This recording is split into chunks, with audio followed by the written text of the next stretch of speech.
Irmãos, nós vamos abrir a palavra. Eu quero convidar você a abrir comigo a sua Bíblia na primeira carta de Paulo a Timóteo, capítulo 1. 1 Timóteo, capítulo 1. Nós vamos ler os 2 primeiros versículos dessa carta, desse capítulo.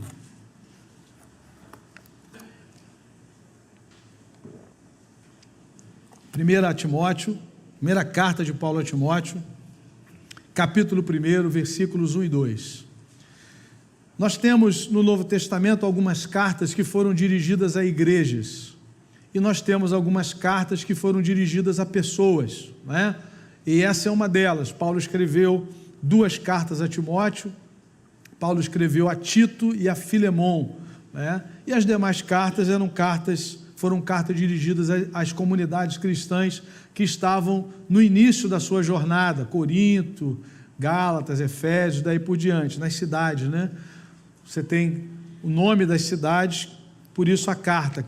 Paulo escrevendo aos Efésios, a igreja de Éfeso, Efésios e daí por diante. Mas eu queria só me concentrar nessa manhã, não vou fazer uma abordagem sobre a carta em si, mas especialmente sobre a maneira como Paulo apresenta Jesus nesses 2 versículos. E a palavra do Senhor nos diz assim: Paulo, apóstolo de Cristo Jesus, por ordem de Deus, nosso Salvador, e de Cristo Jesus, a nossa esperança. A Timóteo, meu verdadeiro filho na fé, graça, misericórdia e paz da parte de Deus Pai e de Cristo Jesus, o nosso Senhor. Amém? Eu sei que nem todas as pessoas já leram todas as cartas de Paulo, né? Mas eu queria então trazer um mínimo de informação para vocês sobre por que Paulo chama Jesus aqui de nossa esperança no versículo 1 e de nosso Senhor no versículo 2. Percebam que há 2 identificações aqui da pessoa de Cristo. Ele diz Cristo Jesus, a nossa esperança, depois Cristo Jesus, o nosso Senhor. Nós como igreja afirmamos as 2 coisas. Jesus Cristo é a nossa esperança e Jesus Cristo é o nosso Senhor. Nos escritos de Paulo, especialmente Jesus, ele é apresentado como nossa esperança e nosso Senhor por causa da sua ressurreição. Não é a única causa, mas principalmente por essa causa. E eu queria então pensar sobre a ressurreição de Cristo, que faz dele de fato a nossa esperança e que fez dele de fato o nosso Senhor. Imagine, amados irmãos, nós saímos da nossa casa, nos dirigimos para um lugar de celebração, para adorarmos alguém que foi morto e que permanece morto. Mas graças a Deus, a Escritura Sagrada nos diz que de fato Jesus morreu. A morte de Jesus não foi uma morte aparente, foi uma morte real e concreta, assim como foi a sua encarnação. A Bíblia diz que ele também foi sepultado, mas a palavra também nos afirma que ao 3º dia ele ressuscitou dos mortos. E é por isso que a igreja tem esperança. A esperança da igreja não se limita a esta terra, não se limita a essa história humana que caminha para o seu desfecho, mas a esperança que nós temos, ela tem uma pessoa responsável por ela, que é o Senhor Jesus. E a grande causa de podermos dizer como igreja de Deus que Jesus Cristo é a nossa esperança ao Senhor, é a sua ressurreição. Eu queria então pensar em 3 aspectos dessa ressurreição. Em primeiro lugar, ela é a prova de que Ele é o Filho de Deus, o nosso Senhor.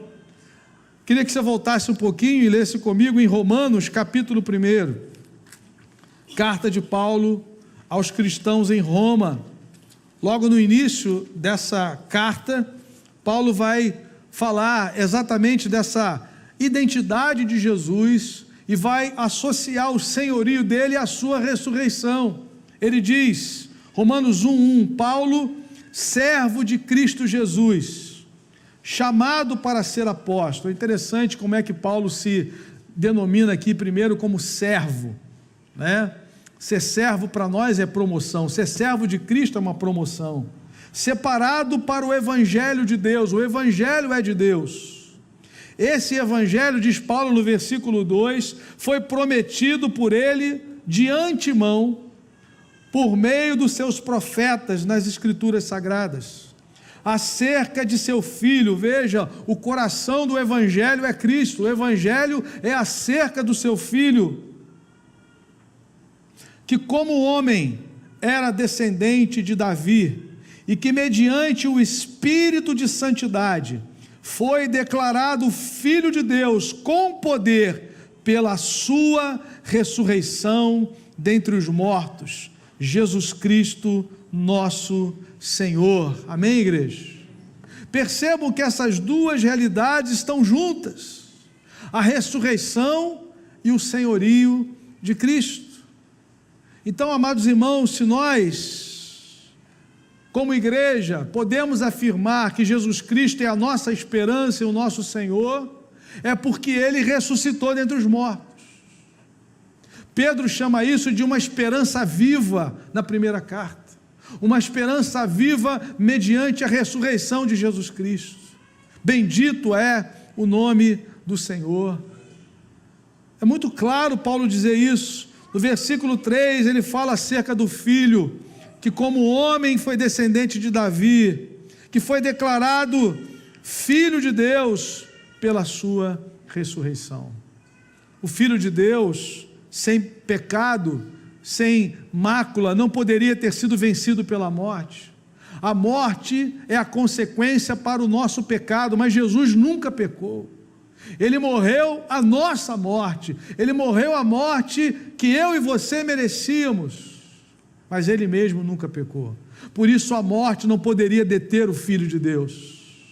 Por isso que os grilhões da morte se romperam ao terceiro dia, no domingo pela manhã, porque Ele é o Filho de Deus, Ele é o nosso Senhor, Ele é a nossa esperança. Quando você estuda o Antigo Testamento, você vê que o Cristo de Deus, de fato, deveria sofrer. Ele seria chamado homem de dores. Ele seria crucificado, traspassado. Isaías declara isso lá no capítulo 53, que ele foi traspassado por causa das nossas transgressões. No Salmo 22, Davi declara isso: transpassaram-me as mãos e os pés. 1000 anos antes de Cristo. E Zacarias também declara isso: olharão para aquele a quem traspassaram. De fato ele deveria morrer em nosso lugar, nos substituir para nos reconciliar com o Pai, mas certamente ele deveria vencer a morte. Louvado seja Deus, que a ressurreição de Cristo é a prova de que Ele é o Filho de Deus, o nosso Senhor. Amém, igreja? É por isso que declaramos: Jesus Cristo é a nossa esperança e o nosso Senhor. Segundo lugar, a ressurreição de Jesus é a garantia da futura ressurreição dos filhos de Deus. Por que eu e você podemos aguardar a futura ressurreição? Eu sei que tem gente aí sem pressa, né? Mas, amados irmãos, nós aguardamos a vinda de Cristo, e a Bíblia declara que os mortos em Cristo ressuscitarão. Aqueles que morrem no Senhor não vão dormir eternamente, o sono eterno. A doutrina do sono eterno é estranha ao Evangelho. A Escritura nos diz que quando nós partimos desse mundo, nós vamos estar com Cristo, o que é incomparavelmente melhor. Mas a Bíblia diz que nós vamos ressuscitar um dia. Porque nós, seres humanos, nós precisamos de um corpo. Para entrarmos nesse mundo, Deus nos deu um corpo terreno. E por causa do pecado, a Bíblia chama esse corpo de humilhação, que vai voltar para o pó, por causa do pecado. Os irmãos, olhando lá para Gênesis, hoje estudávamos na nossa classe de integração, as consequências do pecado, uma delas é Deus dizendo assim: agora você vai voltar para o pó, porque você me desobedeceu, né? No dia que você quebrar esse mandamento, certamente você vai morrer. E os nossos pais romperam a linha da obediência a Deus, e uma das consequências, a pior delas, é a morte. E por isso, a morte é a humilhação do ser humano. E Paulo vai chamar o nosso corpo, em Filipenses 3, de corpo de humilhação, sujeito à enfermidade, sujeito à morte. Mas Paulo também diz que nós aguardamos o nosso Salvador, o qual transformará o nosso corpo de humilhação num corpo de glória, conforme o seu próprio corpo. Nós teremos um corpo glorificado. Se você quiser entender melhor isso, leia 1 Coríntios capítulo 15 em casa, você vai ver que Paulo diz ali que existe um corpo terreno e um corpo celestial para a glória de Deus. Agora, amados, eu queria que você pensasse comigo, olhando para esse texto de 1 Tessalonicenses capítulo 4, versículo 13. Eu queria que você sentisse a preocupação de Paulo com alguns cristãos que não tinham compreendido bem a doutrina da ressurreição. E o que estava acontecendo com aqueles cristãos? Eles olhavam para alguns irmãos que serviam a Deus na comunidade cristã, que foram bênção na vida deles, mas que morreram. E quando eles morreram, aqueles outros irmãos, ao olharem para aqueles que partiram, ficavam muito tristes. É óbvio que nós sentimos a dor da partida, sentimos a saudade de pessoas que nos abençoaram, que nos marcaram, mas a nossa esperança ultrapassa essa vida. E Paulo diz aí, 1 Tessalonicenses capítulo 4, versículos 13 e 14, irmãos, não queremos que vocês sejam ignorantes quanto aos que dormem, aqui uma linguagem figurada, aqueles que morreram, para que não se entristeçam como os outros. Se Paulo tivesse parado aqui, talvez a gente pudesse pensar assim: olha, eu acho que esse homem é um homem insensível. As pessoas dormem e a gente não pode se entristecer, nós não podemos chorar, pelo contrário, nós devemos chorar, nós devemos vivenciar o luto. Um luto interrompido, ele traz consequências psicológicas terríveis, mas não é isso que a Escritura está dizendo. Paulo está dizendo, eu não quero que vocês fiquem tristes, mas ele diz, concluindo o versículo 13, como os outros que não têm esperança. Paulo está dizendo, nós ficamos tristes quando um cristão morre, um irmão nosso, uma irmã nossa na fé, gente querida, referência, gente abençoadora, mas só que nós temos a certeza da vida eterna. Nós temos a certeza daquilo que ele vai dizer no versículo 14, se cremos que Jesus morreu e ressurgiu, cremos também que Deus trará mediante Jesus e com ele aqueles que nele dormiram. Aleluia! Paulo diz, gente, nós cremos que Jesus morreu e ressuscitou, e esse mesmo Jesus que morreu e ressuscitou, quando vier, vai trazer consigo aqueles que nele morreram. Nós não devemos andar nesse mundo com uma tristeza excessiva quando lidamos com a morte de entes queridos cristãos, de amigos e irmãos em Cristo que partiram no Senhor, porque nós temos a certeza da ressurreição futura, porque Jesus conquistou isso em nosso lugar. Ele disse, eu sou a ressurreição e a vida, quem crê em mim, ainda que morra, viverá. A chave é, quem crê em mim. E aqui Paulo está escrevendo para uma igreja cristã, homens e mulheres que creram em Jesus, mas que precisavam agora de uma instrução melhor sobre esse tema da ressurreição. A doutrina bíblica da vida após a morte cristã é a ressurreição e não a reencarnação. Em Hebreus capítulo 9, Paulo chega a tratar da reencarnação como algo estranho ao Evangelho. Ele diz, ao homem está estabelecido morrer uma só vez e depois disso vem o juízo. Não uma nova encarnação, porque a reencarnação tira de nós a responsabilidade moral diante de Deus, porque no final das contas você vai prestar conta de qual vida? Dessa série de vidas que você viveu no planeta. E quando há ressurreição na Bíblia, registro de ressurreição na Bíblia, as pessoas voltam como elas mesmas. Lázaro ressuscita como Lázaro. A filha de Jairo continua sendo a filha de Jairo, ressurreta, mas a filha de Jairo. E Jesus volta da morte como Jesus, triunfante, glorificado, glorioso, mas é Jesus que venceu a morte. A doutrina da reencarnação não é uma doutrina cristã. Quando a Bíblia fala da vida após a morte, ela chama isso de ressurreição. E nós, como filhos de Deus, declaramos que Jesus Cristo é a nossa esperança e nosso Senhor, porque Ele venceu a morte. E Paulo diz aqui: eu não quero que vocês se entristeçam como os que não têm esperança. Imagine você passar pela história, vivendo 30, 40, 50, 60, 70, 100 anos que forem, e não ter uma perspectiva após a sua morte.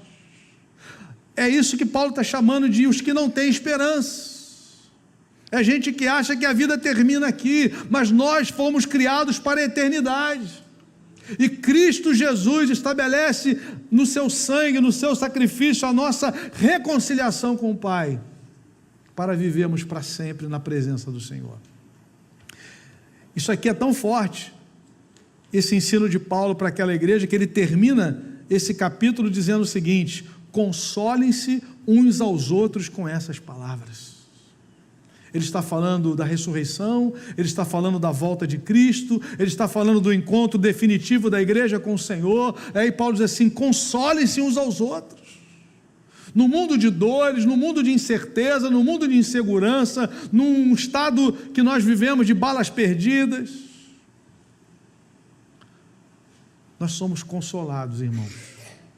Porque se os nossos olhos se fecharem na história, eles vão se abrir na eternidade, e nós vamos ver a face de Jesus, que pagou a nossa dívida, que entrou na história perfeito, como Filho de Deus amado.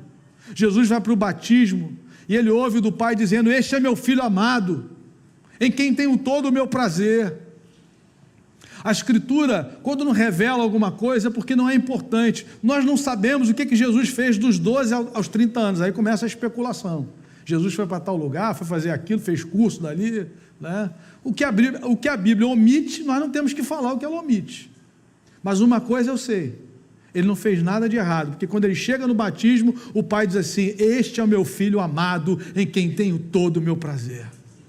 Ele veio para honrar o Pai. Ele termina a sua vida, o seu ministério terreno, dizendo: Pai, eu te glorifiquei na terra. Esse deve ser o alvo de um cristão. Quando nós chegarmos no final da nossa vida terrena, nós dizemos: Pai, eu te glorifiquei na terra.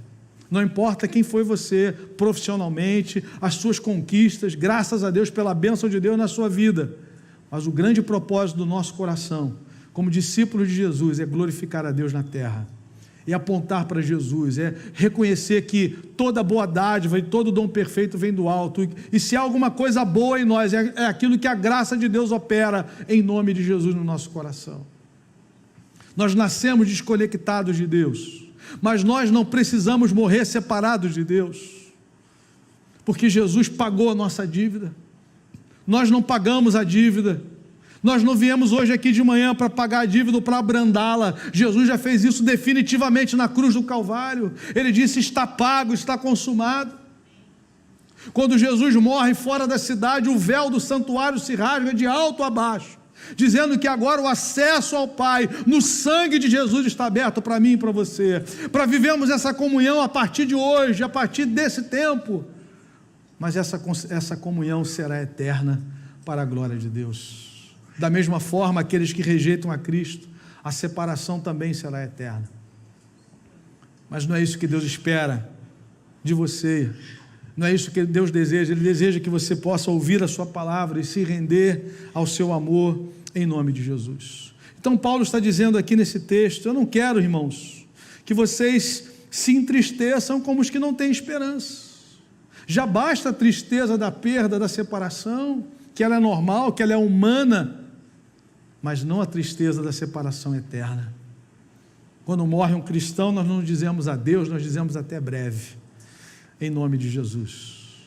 Por isso Paulo diz aos Filipenses: eu tenho desejo de partir e estar com Cristo, que é incomparavelmente melhor. Paulo tinha certeza que ao partir desse mundo ele estaria com Cristo. Ele declara isso em Filipenses 1:23. Mas se você olhar a sua Bíblia aí em Filipenses 1:21, você vai ler Paulo dizendo assim: porque para mim o viver é Cristo e o morrer é lucro. Só pode dizer que tem o desejo de partir e estar com Cristo, que é incomparavelmente melhor, se você pode dizer que para você o viver é Cristo. O Apocalipse 14 diz que bem-aventurados os que morrem no Senhor, porque descansam das suas obras, diz o Espírito. Agora, quem é que pode morrer no Senhor? Aqueles que vivem no Senhor. Só pode morrer no Senhor quem vive no Senhor. Esse é o grande chamado de Deus para mim e para você. Quando é que nós vamos partir desse mundo, pastor? Eu não tenho a mínima ideia. Mas uma coisa eu sei: quando Ele vier, eu estarei com Ele, por causa do sangue de Jesus na minha vida. Você pode ter essa certeza hoje. Eu queria então passar para a terceira e última afirmação sobre a ressurreição. Ela é a certeza de que o sacrifício de Cristo foi aceito pelo Pai, e por isso Ele deve ser adorado. A ressurreição de Jesus é a prova de que o Pai aceitou o sacrifício dele. Tem uma figura no Antigo Testamento que aponta para isso, que era a oferta do sumo sacerdote uma vez por ano. Ele entrava uma vez por ano no Santo dos Santos, para não banalizar as coisas. Era o dia da expiação. Era o dia que ele oferecia, ele acordava cedo, se banhava, se limpava, se vestia, oferecia sacrifício por si mesmo, primeiro, porque ele era pecador, e Jesus não precisou fazer isso. É só você ler Hebreus e você vai chegar a essa informação, que Jesus, Ele é a própria oferta, porque Ele nunca pecou. E o sacerdote fazia isso. Aí ele entrava lá no Santo dos Santos e oferecia na tampa da arca, no propiciatório, o sangue do animal em favor do povo para o dia do perdão. Agora, sabe o que ele levava na perna? Hoje a gente vê gente com tornozeleira eletrônica, aí a torta e a direita, né? Meu Jesus, a gente ora para essas vidas serem transformadas, o Evangelho transforma, eu creio nisso. Mas o sumo sacerdote, ele tinha uma corda amarrada no pé dele, na perna dele. Sabe por quê, irmãos? Porque se Deus não aceitasse aquele sacrifício, ele morria ali dentro, fulminado diante da santidade de Deus. E quem é que podia entrar lá para pegar? Aí vem assim, meu irmão, ó, vem puxando, vem trazendo. Qual era a prova de que Deus tinha recebido aquele sacrifício? Ele saía vivo do lado de dentro. Às vezes saía mudo, né? Igual Zacarias, saía mudo lá de dentro. Mas quando ele saía vivo, o povo estava celebrando, o Pai recebeu o sacrifício. A prova de que o Pai recebeu o sacrifício de Jesus é que Ele vive pelos séculos dos séculos. Eis que vivo, estive morto, mas eis que vivo pelos séculos dos séculos, e tenho nas mãos a chave da morte e do inferno. E Paulo então vai nos mostrar isso, em Filipenses no capítulo 2, naquele hino que fala de Cristo, e esse será o tema de quarta-feira. O nosso irmão Érico vai falar sobre a humilhação e exaltação de Cristo. Se você quiser se aprofundar um pouco mais, venha quarta-feira. Vejam que o apóstolo Paulo, nesse capítulo 2, fala primeiramente da humilhação de Jesus, se esvaziando, descendo a esse planeta, vindo ao nosso encontro, se fazendo homem, se tornando reconhecido em figura humana como servo. E aí Paulo termina falando assim: olha, ele foi obediente até a morte, morte de cruz, morte de cruz. Se parasse ali, querido, que terrível, né? Que humilhação, o Filho de Deus, descendo a esse planeta, sendo derrotado pela morte, pelo pecado. Mas Paulo diz assim no verso 9, Filipenses 2, pelo que Deus o exaltou sobremaneira, e lhe deu o nome que está acima de todo nome. Para quê, irmãos? Para que ao nome de Jesus se dobre todo o joelho, no céu, na terra e debaixo da terra, e toda língua confesse que Jesus Cristo é o quê? Senhor, para a glória de Deus o Pai. Ele é Senhor, Ele é a nossa esperança, porque Ele ressuscitou. A exaltação, pelo que Deus o exaltou sobremaneira, a exaltação começa exatamente com a ressurreição. A ressurreição, a ascensão, a entronização e a volta de Jesus para governar. Amém, amados? Isso teve um preço. E Ele entrega a sua vida, mas Ele ressuscita. A pergunta é, como é que isso pode ser real em nossas vidas? Como é que eu e você podemos de fato declarar que Jesus Cristo é a nossa esperança, Ele é o nosso Senhor? Olhando para o texto inicial de 1 Timóteo, a resposta para essa pergunta está na fé. Como é que eu posso sair daqui dessa manhã de domingo declarando Jesus Cristo é a minha esperança, Jesus Cristo é o meu Senhor? Nós só podemos receber essas verdades pela fé. E Paulo, ele diz, no versículo 1, Paulo, apóstolo de Cristo Jesus, por ordem de Deus, nosso Salvador, e de Cristo Jesus, a nossa esperança. No versículo 2, ele diz, graça, misericórdia e paz, da parte de Deus Pai e de Cristo Jesus, o nosso Senhor. No verso 1, ele é a nossa esperança, no verso 2, ele é nosso Senhor, mas a quem ele escreve? Ele escreve a alguém que creu. Ele diz a Timóteo, meu verdadeiro filho na fé. Timóteo também reconhecia Jesus como a sua esperança. Timóteo também reconheceu Jesus Cristo como seu Senhor. Desde a infância ele ouviu a palavra, através da sua avó, através da sua mãe.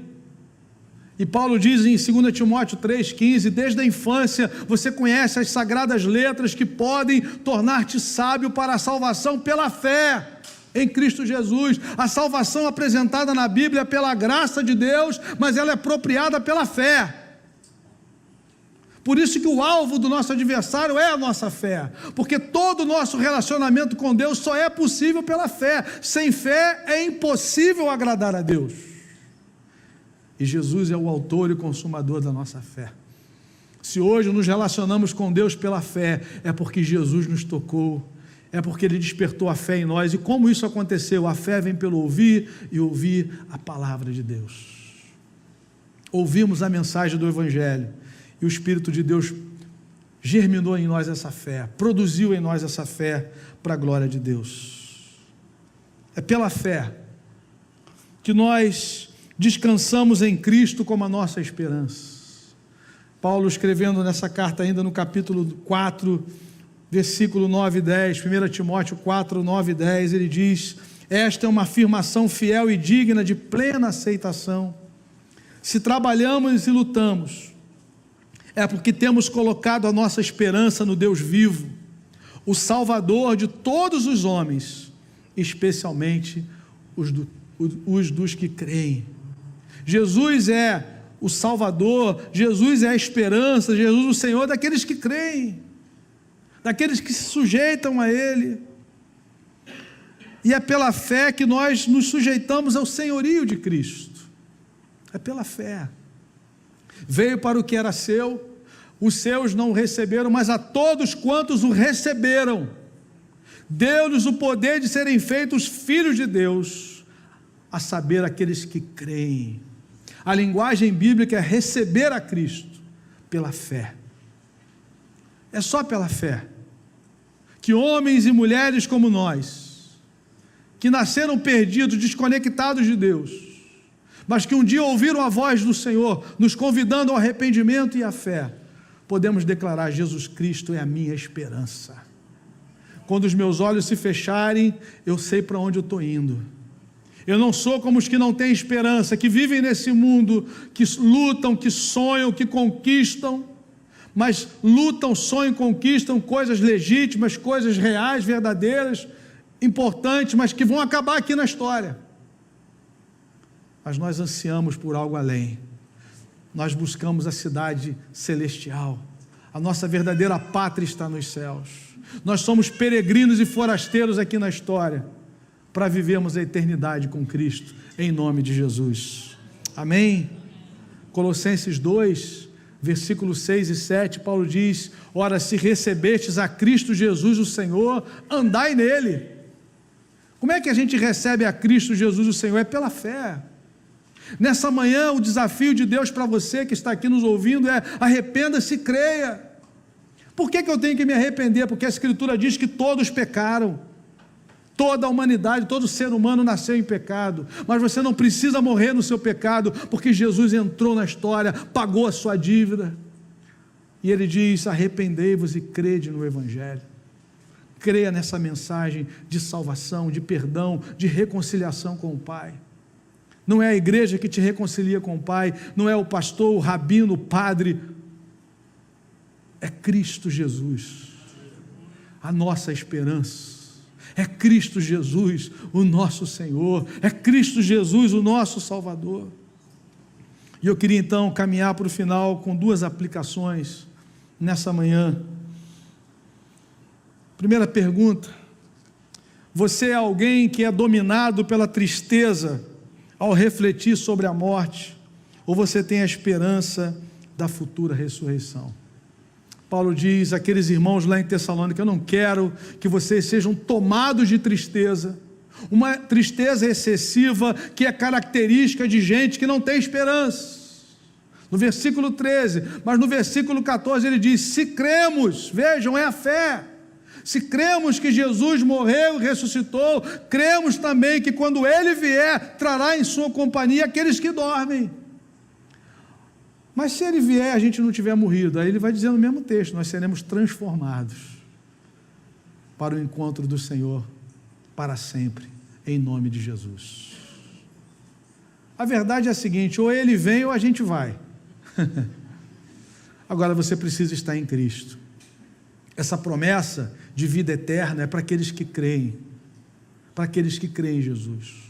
Nós só podemos receber essas verdades pela fé em Cristo Jesus. Por isso nós, não, como discípulos de Cristo, seja quem for, nós não podemos converter você na força. É o Espírito que opera essa obra de novo nascimento. Um dia nós fomos constrangidos diante da cruz, ouvimos a palavra, ouvimos, mas um dia o Espírito Santo nos colocou de joelhos diante da cruz, para dizermos: Senhor, sem o Teu sangue, sem a Tua graça, sem o Teu perdão, eu não consigo entrar naquele céu santo. Posso ser o melhor filho do planeta, pode ser o melhor pai, o homem mais honesto, a mulher mais digna, mas se não fosse o sangue de Jesus, me substituindo, pagando a minha dívida, o justo morrendo pelos injustos, eu estaria perdido eternamente. E a segunda pergunta que eu quero fazer para você nessa manhã é: quem é o Senhor da sua vida? Porque nós começamos declarando que Jesus Cristo é a nossa esperança e é o nosso Senhor. Quem é o Senhor da sua vida? E Paulo diz aqui em Romanos 14, versículos de 7 a 11, ele diz assim, Romanos 14, de 7 a 11: pois nenhum de nós vive apenas para si, e nenhum de nós morre apenas para si. Se vivemos, vivemos para o Senhor, e se morremos, morremos para o Senhor. Assim, quer vivamos, quer morramos, pertencemos ao Senhor. Por essa razão, preste atenção nisso, por esta razão, verso 9, Cristo morreu e voltou a viver para ser Senhor. Esse é o grande objetivo, para ser Senhor. Por isso que Ele morreu e ressuscitou, para ser o Senhor das nossas vidas, para nós não vivermos mais entregues ao nosso pecado, para não vivermos nesse planeta sem esperança de eternidade, para termos a certeza de que a nossa vida está nas mãos de Jesus, daquele que venceu a morte. A sua vida precisa estar nas mãos daquele que venceu a morte. Aleluia! É isso que traz descanso para o nosso coração, em nome do Senhor Jesus. E ele continua dizendo: portanto,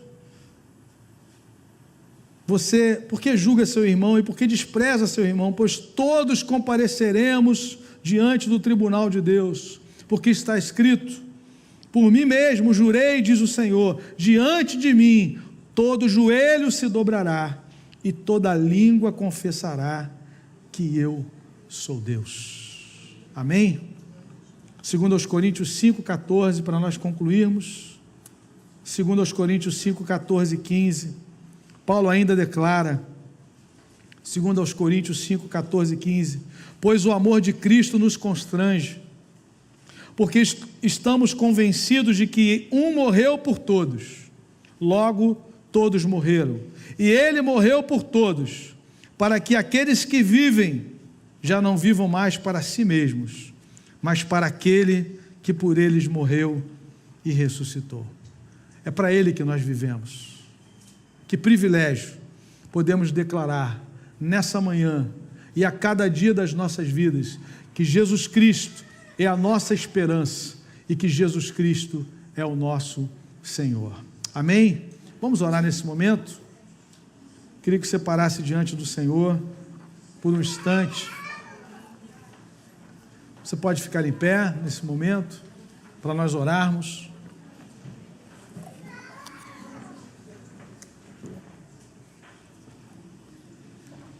Convido você a fechar os seus olhos e a orar comigo nesse momento.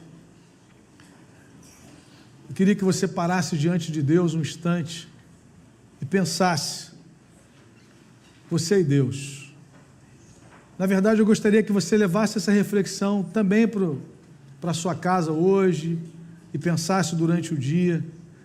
Você pode declarar com toda a certeza, você e Deus, pense nisso.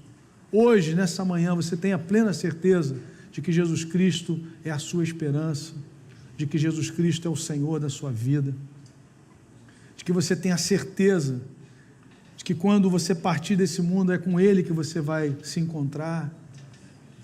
Se nós andamos com Ele na história, nós vamos continuar com Ele na eternidade. Mas é necessário haver arrependimento e fé. Quando Jesus entrou nesse planeta, a primeira pregação que ele faz em Marcos 1,14 é: o reino de Deus está próximo, é chegado, arrependei-vos e crede no Evangelho. São as duas exigências para alguém entrar no reino. Arrependimento é reconhecimento de que somos pecadores, e fé no sacrifício de Cristo. O Espírito Santo, quando traz tristeza ao nosso coração, Paulo diz que é diferente da tristeza do mundo. A tristeza do mundo produz morte. Mas a tristeza, segundo Deus, produz vida, porque ela nos leva aos pés da cruz de Jesus Cristo, nos leva a contemplarmos o que Ele fez em nosso lugar, e ao recebermos pela fé o seu sacrifício, nós somos perdoados, nós somos reconciliados com o Pai, e passamos a viver nessa vida como aqueles que têm esperança, em nome de Jesus. Feche seus olhos, vamos orar juntos. Se você ainda não tem essa esperança, essa certeza, abre o seu coração para Cristo. Eu não vou convidar você para vir aqui à frente, mas eu queria que você orasse no seu lugar, que o Espírito Santo pudesse falar ao seu coração nesse momento. E se você nessa manhã está dizendo: Senhor, eu quero sair daqui hoje com a certeza de que Jesus é a minha esperança, o meu Senhor, eu entrego ao Senhor a minha vida nessa hora.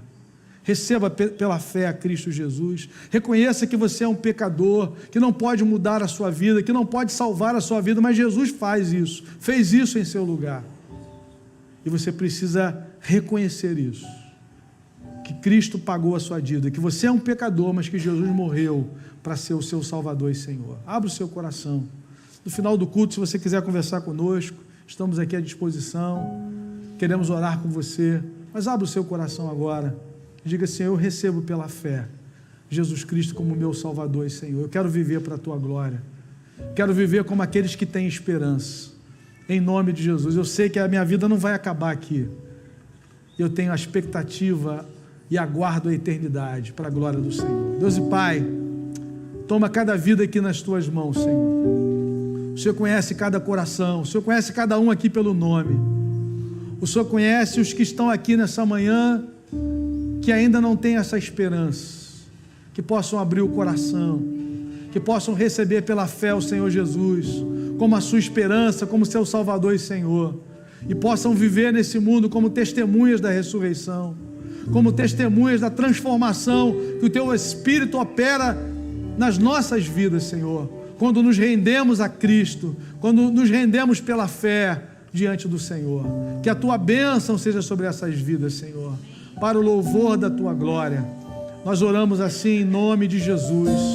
Amém, Senhor.